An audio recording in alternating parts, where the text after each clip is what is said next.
Allah. Allah is not within time. Allah is above time. Then the timeline moves on and this world comes. This world is not for living. This world is for testing.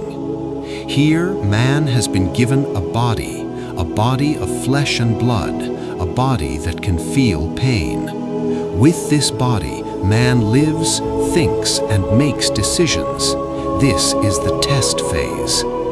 Then comes a point in the timeline from which no one can escape, death.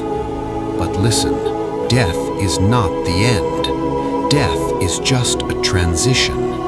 The body remains here and the soul moves on to the next stage of the timeline, an intermediate dimension. Even after death, the timeline does not stop. Man enters Barzakh, where time does not move like the world.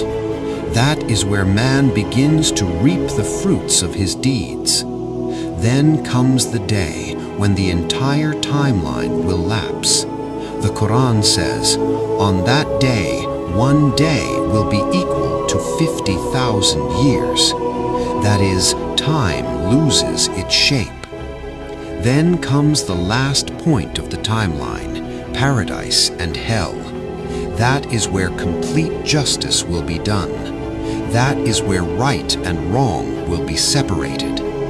Now the question is, if paradise and hell are at the end of the timeline, then how did the Prophet see them in advance? This is where the real understanding of Miraj begins. Why did Allah call the Prophet? Allah called him to show him the whole reality.